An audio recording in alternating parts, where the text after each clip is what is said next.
ابا میری بیوی کی تعریف کرتے نہیں تھکتے تھے۔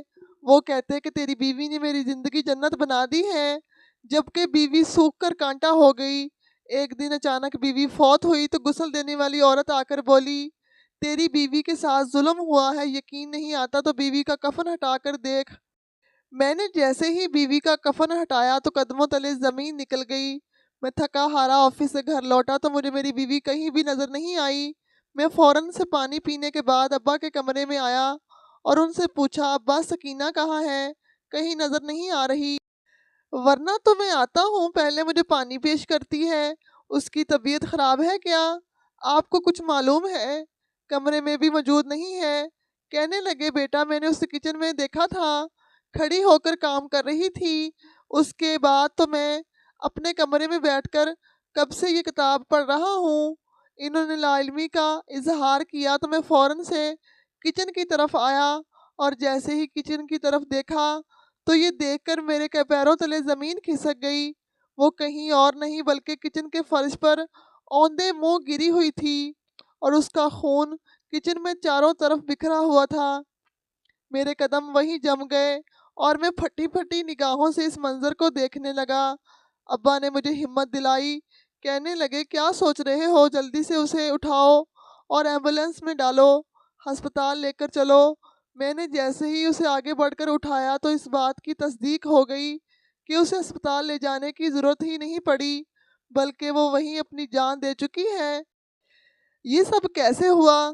اس کی طبیعت ٹھیک نہیں تھی تو آپ مجھے فون کر دیتے، لیکن یہ سب کیا ہے؟ میں بالکل بے حواس سا ہو کر اپنے باپ سے پوچھنے لگا۔ وہ بھی یہ سب دیکھ کر رونے لگے، کہنے لگے کہ مجھے خود معلوم نہیں ہے، اگر مجھے معلوم ہوتا تو کیا میں اسے ایسے مرنے دیتا؟ انہوں نے مجھے حوصلہ دیا، ہمت کرنے کا کہا۔ میں نے کچن صاف کیا اور پھر اس کی ماں کو اطلاع دی۔ رشتہ دار بھی آہستہ آہستہ آنے لگے۔ میں غم سے نڈھال تھا۔ اپنی جان سے پیاری بیوی کو یوں منو مٹی تلے دبنے کے لیے تیار کرنا، اس کے لیے بہت حوصلہ چاہیے ہوتا ہے، جو اس وقت میرے اندر بالکل بھی موجود نہیں تھا۔ میں ایک جگہ بیٹھ کر سارا انتظام دیکھتا رہا۔ رشتہ دار انتظام کرنے لگے اور میں خاموشی سے اپنی بیوی کی میت کے پاس بیٹھ کر اس کا ہاتھ اپنے ہاتھ میں لے کر کافی دیر تک یوں ہی روتا رہا۔ اچانک میرے والد صاحب نے مجھے آواز دی اور کہنے لگے، بیٹا ہمت کرو، غسل کا وقت ہو گیا ہے۔ غسل کے لیے عورتوں کو میں نے بلا لیا ہے اور وہ اسے غسل دیں گی۔ میں وہیں ابا کے پاس بیٹھ گیا اور عورتوں نے وہ کمرہ بند کر کے میری بیوی کو غسل دینا شروع کر دیا۔ تھوڑی ہی دیر بعد مجھے کسی نے پکارا۔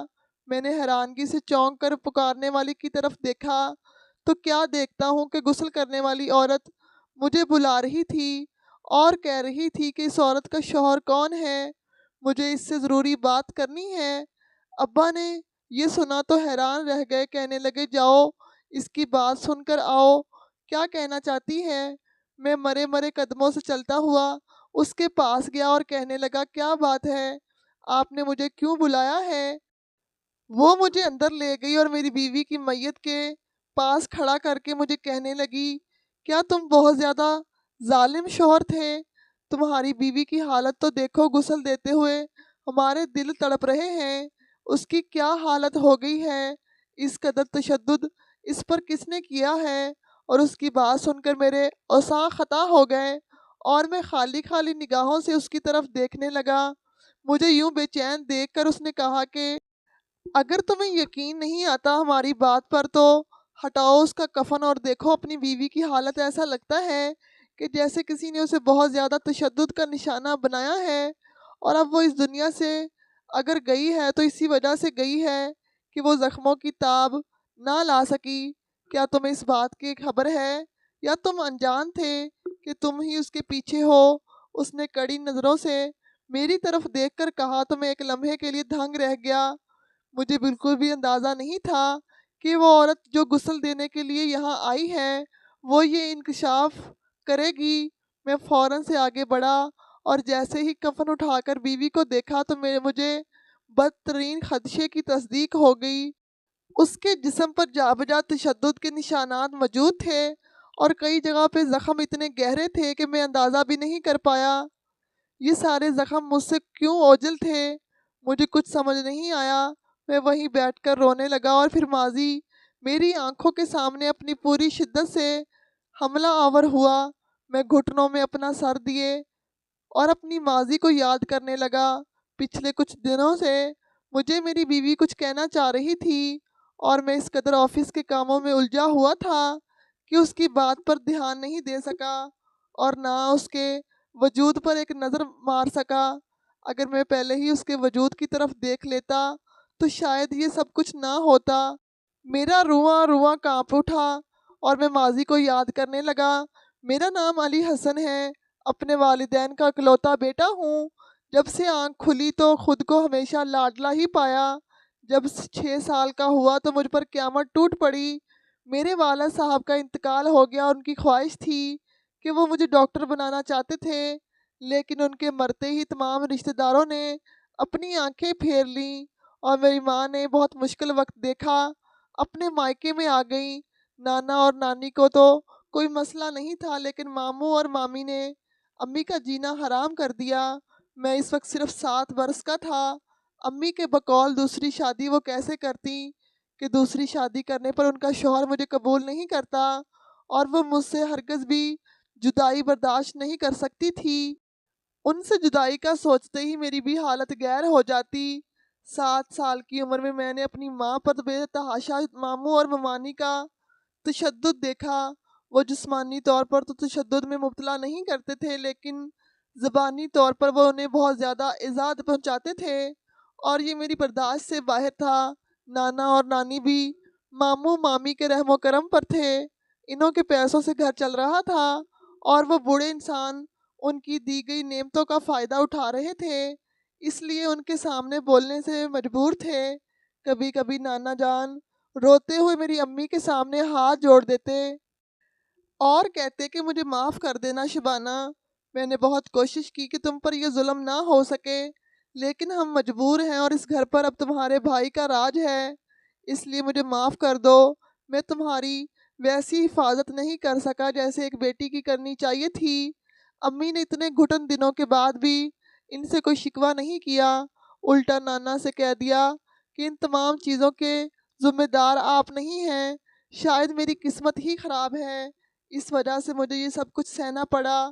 آپ مجھے معاف کر دیں کہ ایک بار میری ذمہ داری سے سبکدوش ہونے کے باوجود آپ کو پھر سے میرا بوجھ اٹھانا پڑا، اور یہ بات میرے لیے بہت زیادہ دکھی کر دینے والی ہے۔ امی نے نانا کو یہ کہا تو وہ رو پڑے۔ کچھ دن ہی گزرے تھے، اب میں 8 سال کا ہو چکا تھا۔ میرے نانا جان ایک دن بہت خوش باش گھر میں داخل ہوئے اور گھر میں آتے ہی میری امی کو آواز دے ڈالی۔ امی دعوت کے لیے کھانا تیار کر رہی تھی۔ مامی جان نے اپنے مائکے والوں کو دعوت دی ہوئی تھی اور اس مقصد کے لیے انہوں نے امی کو ماسی بنا کر رکھا ہوا تھا۔ دعوت کی ہر چیز امی کے حوالے کر دی تھی۔ امی اسی حوالے سے کچن میں موجود کھانا بنانے لگی تھی اور نانا جان نے انہیں پکارا اور کہنے لگے، شبانہ تمہاری آزمائش کے دن ختم ہو گئے ہیں، میں نے تمہاری دوسری شادی کروانی ہے، میں نے تمہارے لیے بہت اچھا رشتہ دیکھ لیا ہے، تم اب اس بار انکار مت کرنا، کیونکہ جو زندگی تم یہاں گزار رہی ہو وہی اگر تم اپنے شوہر کے گھر گزارو گی تو تمہیں بالکل بھی افسوس نہیں ہوگا۔ جو انسان میں نے تمہارے لیے دوسری بار چنا ہے وہ بہت اچھا انسان ہے، نہ ساس سسر کا کوئی جھنجھٹ ہے اور نہ ہی اس کے بہن بھائی ہیں، سب لوگ اسے اکیلا چھوڑ گئے ہیں، اس کا اس دنیا میں کوئی نہیں ہے، اسے سہارے کی ضرورت ہے، چنانچہ تم اسے سہارا دو، وہ تمہیں سہارا دے گا، یوں تم دونوں کی زندگی گزر جائے گی۔ ویسے بھی وہ بڑی عمر کا شخص ہے، اولاد ہونے کا کوئی بھی چانس نہیں ہے، اس لیے میں تمہیں کہنا چاہتا ہوں کہ تم انکار مت کرو اور فوراً سے ہاں کہہ دو۔ میں نے جب نانا جان کی یہ بات سنی تو خوف سے کانپنے لگا۔ میرے ذہن میں تو یہی تصور تھا کہ سوتیلا باپ بہت زیادہ ظالم ہوتا ہے اور چھوٹے بچوں پر ہاتھ اٹھاتا ہے، انہیں کبھی اپنا سگا نہیں مانتا۔ میں نے یہ بات سنی تو فوراً سے بھاگ کر اپنے کمرے میں آ گیا اور اونچی اونچی آواز میں رونے لگا۔ میری ماں نے جب یہ دیکھا تو فوراً سے نانا کو انکار کر دیا، کہنے لگی، میری زندگی جتنی ہے اب یہیں گزرے گی، چاہے کوئی مجھ سے جیسا بھی سلوک کرے، مجھے کوئی فرق نہیں پڑتا۔ اب تو مجھے عادت ہو گئی ہے، اور دوسرا میری دوسری شادی کی عمر نکل چکی ہے۔ میں شادی ہرگز نہیں کرنا چاہتی۔ میں اپنے شوہر کے ساتھ ابھی تک وفادار ہوں، تو کسی اور کو اپنی زندگی میں شامل نہیں کرنا چاہتی۔ اور میرا بچہ بھی بہت زیادہ خوفزدہ ہو گیا ہے۔ اسے اس حالت میں دیکھ کر میں کیسے شادی کر لوں اور اس کا دل کچل دوں؟ مجھ سے یہ نہیں ہوگا۔ جب میری ماں نے نانا جان کو صاف جواب دے دیا، تو اب نانا جان کا رویہ بھی میری امی کے ساتھ بہت برا ہو گیا تھا۔ انہوں نے امی سے صاف اور واضح طور پر کہہ دیا تھا، یا تو تمہیں شادی کرنی ہوگی یا پھر اس گھر کو چھوڑ دینا ہوگا۔ ہمیشہ ہمیشہ کے لیے چلی جاؤ، کیونکہ اب اس گھر میں تمہاری کوئی جگہ نہیں ہے۔ شاید نانا جان کو ماموں نے بہت زیادہ زور دیا تھا کہ وہ امی سے یہ سب کہیں۔ امی روتی رہیں، یہاں تک کہ مجبور ہو کے انہیں شادی کرنی پڑی، کیونکہ ہمارے پاس رہنے کا کوئی اور ٹھکانہ بھی تو نہیں تھا۔ جو گھر تھا وہ ابو کے رشتہ داروں نے ضبط کر لیا تھا، اور امی میں اتنی طاقت نہیں تھی کہ وہ ان تمام مضبوط رشتہ داروں سے لڑ سکیں۔ چنانچہ انہوں نے اپنا دل بڑا کیا، اور ایک رات مجھے اپنے پاس بلا کر کہنے لگی، بیٹا تمہاری ماں بہت زیادہ مجبور ہے، اس کے پاس اور کوئی چارہ نہیں ہے اور نہ ہی کوئی ٹھکانہ ہے۔ تمہیں چھت دینے کے لیے بھی مجھے یہ فیصلہ کرنا پڑ رہا ہے۔ تم کبھی مجھ سے بدگمان نہیں ہونا، بلکہ یہ بات ہمیشہ یاد رکھنا کہ تمہاری ماں تم سے بہت زیادہ محبت کرتی ہے اور ہمیشہ تمہارا تحفظ کرتی رہے گی۔ تمہیں کبھی بھی کسی کے ظلم کا نشانہ بننے نہیں دے گی۔ یہ سننا تھا کہ میں ان سے لپٹ کر رونے لگا۔ میں اس وقت 10 سال کا ہو چکا تھا۔ یوں امی نے دوسری شادی کر لی اور میری زندگی بدل کر رکھ دی۔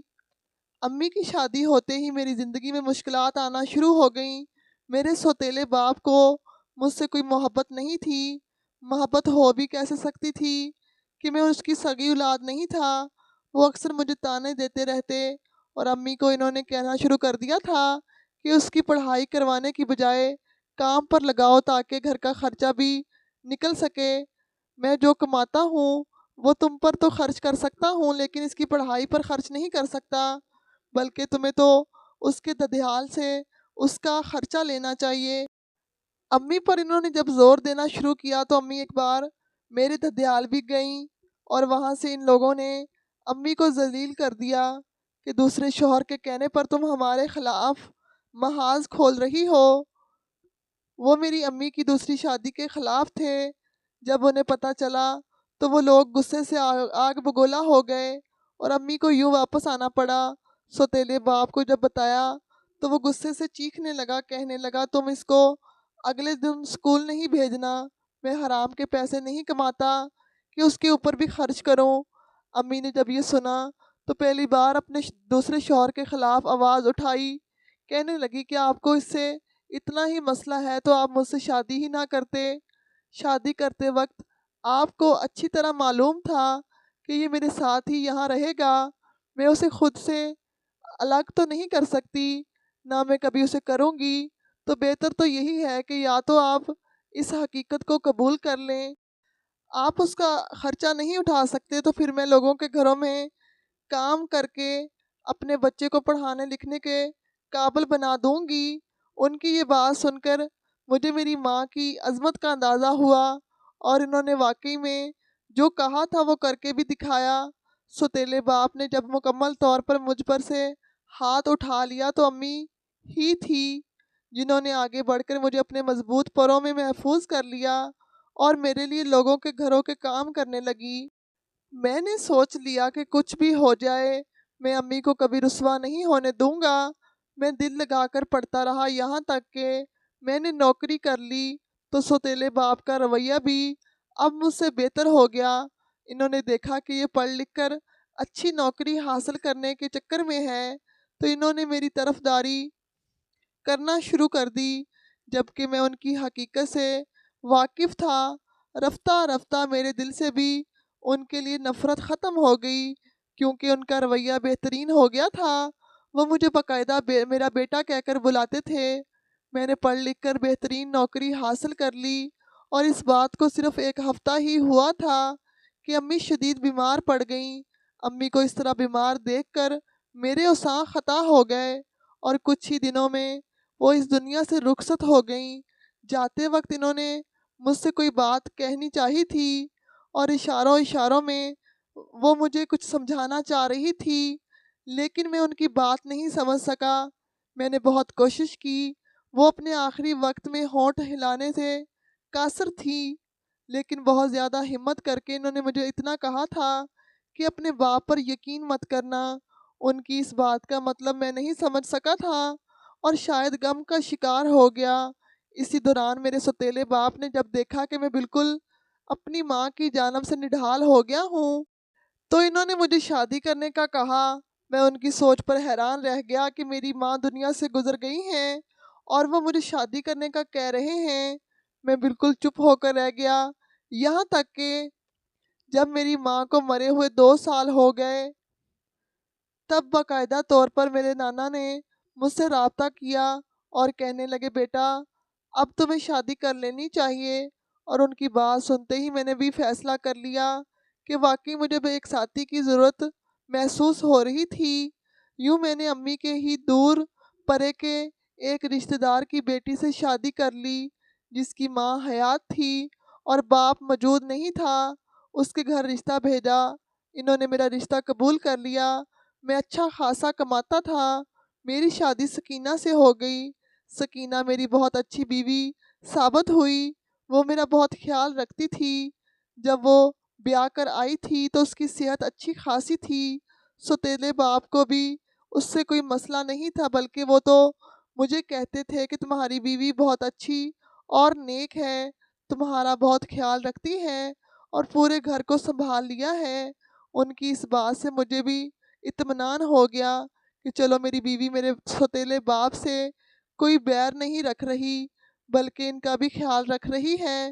میں نے سکینہ کو پہلے دن ہی سمجھا دیا تھا کہ گھر میں جو کچھ بھی ہو تم مجھے ضرور بتایا کرو اور سوتیلے باپ کا خیال رکھنا، ان سے جھگڑا مت کرنا۔ اگر ان سے تمہیں کوئی اختلاف ہو تو مجھے بتانا، کبھی انہیں پلٹ کر جواب نہ دینا، کیونکہ میں ان کی فطرت سے اچھی طرح واقف ہوں۔ اگر اچھے ہوتے تو بہت زیادہ اچھے ہوتے، اور اگر برے بن جاتے تو ان سے زیادہ برا کوئی نہیں ہوتا۔ ان کی فطرت 2 انتہاؤں پر موجود تھی اور میں ان کی عادت کو اچھی طرح سمجھتا تھا، اسی لیے پہلے دن ہی اپنی بیوی کو سب کچھ سمجھا دیا۔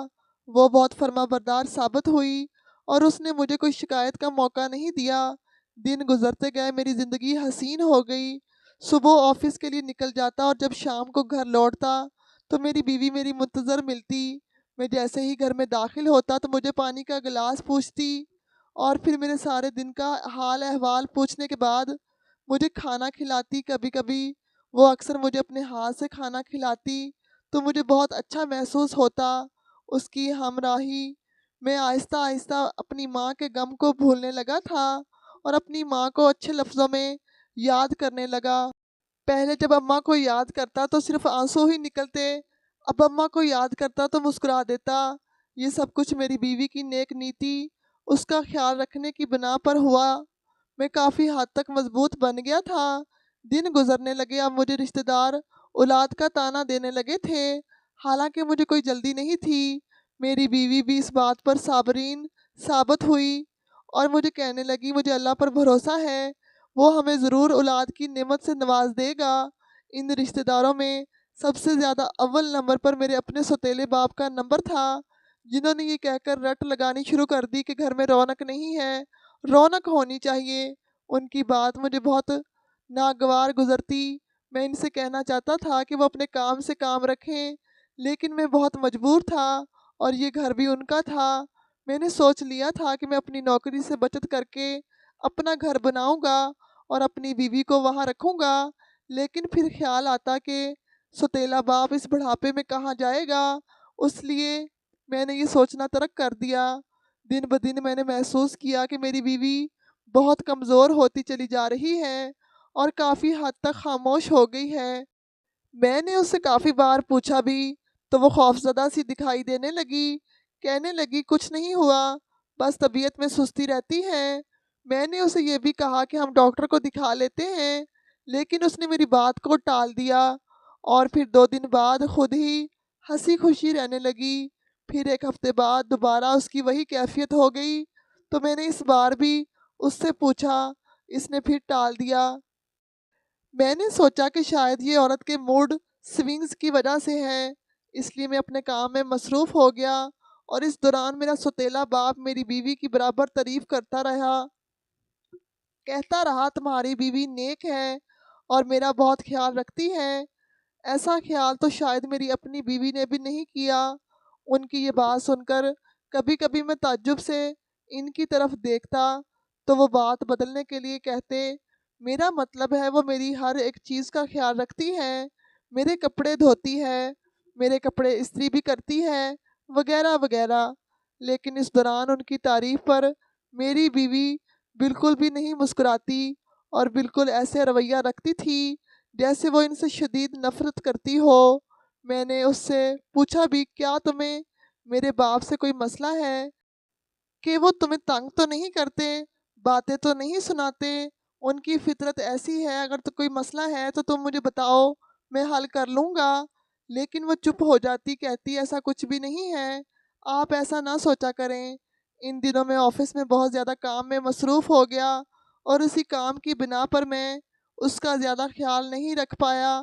وہ دن بدن سوکھتی چلی جا رہی تھی، اور مجھے اس کی فکر بھی تھی، لیکن مصروفیات سے ٹائم نکال کر اسے ڈاکٹر کے پاس لے جانا میرے لیے بے حد مشکل ہو گیا۔ میں نے اسے کہا بھی کہ تم اپنا چیک اپ کرواؤ، لیکن اس نے ٹال دیا۔ یہاں تک کہ ایک دن انتہائی مصروفیات کے بعد میں گھر گیا کہ اسے لے کر ڈاکٹر کو دکھاؤں گا، کہ اسی دوران مجھے ایسا محسوس ہوا جیسے گھر میں کوئی بھی نہیں ہے۔ میں نے اسے آوازیں دی، وہ موجود نہیں تھی۔ فوراً سے اپنے سوتیلے باپ کے کمرے میں آیا تو وہ کہنے لگے، کچن میں دکھائی دی تھی، تم وہاں دیکھ لو۔ میں جیسے ہی وہاں گیا تو وہاں بے ہوش پڑی تھی، اوندے منہ گری ہوئی تھی، اور پورے کچن میں اس کا خون پھیلا ہوا تھا۔ یہ دیکھ کر میں کانپنے لگا، زاروں قطار رونے لگا۔ اس کے مرنے کی تصدیق ہو گئی تھی، اور وہ یوں اچانک مجھے چھوڑ کر چلی گئی۔ سکینہ کی موت نے مجھے بہت زیادہ غمگین کر دیا، اور اس کی موت کا غم لے کر میں بھی دنیا سے رخصت ہو جاتا اگر مجھے یہ حقیقت پتہ نہ چلتی جو اس کی موت کی وجہ بنی۔ اس کی میت کو غسل دینے کے لیے عورتیں بلائی گئی، اور جیسے ہی اس عورت نے مجھے اندر بلا کر جو حقیقت بتائی، اسے سن کر ساتوں آسمان میرے سر پر آ گرے۔ اس نے مجھے بتایا کہ آپ کی بیوی پر تو کوئی شدید تشدد کرتا رہا ہے، اس کے جسم پر نشانات دیکھیں آپ نے۔ اور اس کی بات سن کر مجھے بہت زور کا رونا آیا کہ کئی دنوں سے میں اس کے قریب بھی نہیں گیا تھا۔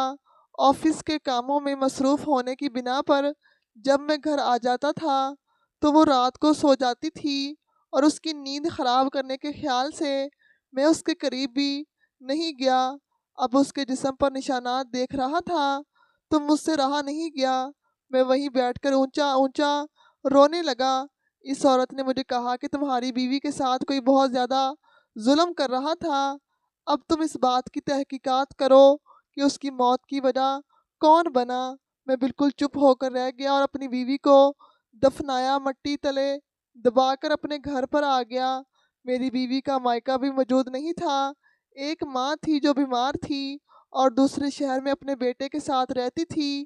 میری بیوی کو گزرے تیسرا دن تھا کہ جب اچانک ایک دن پڑوسن میرے گھر پر آئی اور کہنے لگی، بھائی صاحب آپ کی بیوی کا سنا تو بہت افسوس ہوا، میں شہر سے باہر تھی، بہت عرصہ سے آپ سے بات کرنا چاہ رہی تھی، لیکن اب رات کو دیر سے گھر آتے تھے، اس لیے بات ادھوری بھی رہ جاتی۔ میں آپ کو ایک بات بتانا چاہتی ہوں، جب آپ گھر پر موجود نہیں ہوتے تھے تب آپ کی بیوی کے رونے، چیخنے اور چلانے کی بہت زیادہ آوازیں آتی تھی۔ میں ایک بار ڈر کے مارے آپ کے گھر دیکھنے بھی آئی تھی تو آپ کے سوتیلے باپ نے مجھے بھگا دیا، کہنے لگے ہمارے گھر کی فکر مت کیا کرو، اور آئندہ کبھی ایسی کوئی بات کی تو مجھ سے برا کوئی نہیں ہوگا۔ اس لیے میں ڈر کر خاموش ہو گئی۔ میں نے سوچا کہ میں آپ سے بات کروں گی۔ اسی دوران میری ساس کا انتقال ہو گیا تو مجھے گاؤں جانا پڑا۔ اب واپس آئی ہوں تو خبر ملی ہے کہ آپ کی بیوی اس دنیا میں ہی موجود نہیں ہے۔ مجھے بہت زیادہ دکھ ہو رہا ہے۔ اس کی بات سن کر میرے صحیح معنوں میں ماتھا ٹھنکا۔ میں نے اسے خدا حافظ کہا اور اپنے کمرے میں آ گیا۔ مجھے اپنی بیوی کی بہت یاد آنے لگی۔ میں نے الماری سے اس کی تصویر نکال کر اسے یاد کرنا چاہا۔ اسی دوران مجھے لگا کہ تصویر سے نکل کر کوئی کاغذ نیچے گرا ہو۔ جیسے ہی میں نے وہ کاغذ اٹھایا تو حیران رہ گیا۔ مجھے پورا اپنا وجود کانپتا ہوا دکھائی دیا۔ وہ کاغذ میری بیوی کی طرف سے لکھا ہوا خط تھا، جس میں اس نے ساری حقیقت بیان کر دی تھی۔ کہنے لگی، آپ روز مجھ سے پوچھتے ہیں، میری طبیعت کا تو میں ڈر جاتی ہوں کہ کہیں میری وجہ سے آپ کی جان کو کوئی نقصان نہ پہنچے۔ دراصل میرا مجرم کوئی اور نہیں بلکہ آپ کا سوتیلا باپ ہے، جو نیت کا اتنا خراب ہے کہ اس نے میرے ساتھ بہت زیادہ غلط سلوک کیا ہے اور ہر روز مجھے یہی ٹارچر کرتا ہے، دھمکی دیتا ہے کہ اگر میرے بیٹے کو بتایا تو میں تمہیں جان سے مار دوں گا اور تمہارے شوہر کو بھی اس دنیا سے گزار دوں گا، اور مجھ پر بہت بھروسہ کرتا ہے، اس لیے وہ مجھے کبھی بھی مجرم نہیں سمجھے گا، لیکن اصل مجرم آپ کا باپ ہی ہے۔ یہ سننا تھا کہ میں نے وہی کاغذ اٹھایا اور اپنے ستیلے باپ کے سامنے آ کر سوال جواب کرنے لگا۔ میں نے ان سے کہا کہ سچ بتاؤ، تم ہی میری بیوی کے قاتل ہو نا؟ میری بات سن کر ان کے ہوش اڑ گئے۔ اس سے پہلے کہ میں کچھ کہتا، میں نے آگے بڑھ کر اسے ایک تھپڑ رسید کیا اور دھکے دے کر زمین پر گرا دیا۔ اسی وقت پولیس کو فون کیا اور پولیس کو سارا بیان ریکارڈ کروایا۔ پولیس نے اسی وقت سب سے پہلے باپ کو گرفتار کر لیا اور اس نے میرے سامنے تشدد کے ڈر سے اعتراف کر لیا کہ میں ہی اصل مجرم تھا۔ تمہاری بیوی مجھے بہت پسند آ گئی تھی اور میں اس سے ناجائز تعلقات قائم کرنے کی کوشش کرنے لگا۔ وہ بار بار مجھے انکار کرتی رہی، یہاں تک کہ ایک بار شدید تشدد کے بعد میں نے اسے حاصل کر لیا اور پھر اسی بات کو وجہ بنا کر میں اسے دھمکی دیتا کہ اگر اپنے شوہر کو کچھ بھی بتایا تو نہ صرف تمہاری بلکہ تمہارے شوہر کی بھی جان لے لوں گا۔ اگر تمہیں شوہر کی جان پیاری ہے تو پھر تم چپ رہنا، ورنہ تمہاری زندگی برباد ہو جائے گی۔ وہ مجھ پر ہی یقین کرے گا اور تمہیں چھوڑ دے گا۔ یہ سنتے ہی میں وہیں پھوٹ پھوٹ کر رونے لگا اور خود پر افسوس کرنے لگا کہ کاش میں اپنی بیوی کی بات کو توجہ سے سنتا، اسے اہمیت دیتا، آفس کے کاموں میں اتنا مصروف نہ ہو جاتا تو آج وہ میرے سامنے ہوتی۔ اگر یہ حقیقت بھی وہ میرے سامنے کھولتی تو میں اسے کچھ بھی نہیں کہتا، لیکن وہ ڈر گئی تھی اور ستیلے باپ کی دھمکیوں میں آ گئی تھی۔ آج میں اکیلے زندگی گزار رہا ہوں، لیکن مجھے سکون ہے کہ مجھے سچ پتہ چل گیا اور وہ خبیث انسان جیل کی سلاخوں کے پیچھے عمر قید کی سزا کاٹ رہا ہے۔ میں اب اکثر اس کی قبر پر جاتا ہوں، روتے ہوئے اس سے معافی مانگتا ہوں کہ شاید مجھ سے کوئی غلطی ہو گئی ہو جس کی وجہ سے وہ مجھ سے دور ہو گئی۔ ایک روز وہ میرے خواب میں آئی اور ہنس کر کہنے لگی، اب آپ بھی دوسری شادی کر لیجئے، کب تک میرے غم میں یوں ہی اکیلے پھرتے رہیں گے؟ اس کی بات سن کر میں رو پڑا۔ یوں کچھ ہی عرصے بعد میں نے دوسری شادی کر لی، لیکن آج تک وہ میرے دل میں موجود ہے، اسے میرے دل سے کوئی نہیں نکال سکا۔ اس کا مقام میرے دل میں ویسے کا ویسا ہی ہے، اس کی جگہ کوئی نہیں لے سکتا۔ بس زندگی کی گاڑی چلانے کے لیے دوسری شادی کی، جس سے میرا ایک بیٹا بھی ہے۔ 2 دن پہلے ہی سوتیلے باپ کو پھانسی ہو گئی ہے اور مجھے سکون اترتا ہوا پورے وجود میں محسوس ہوا۔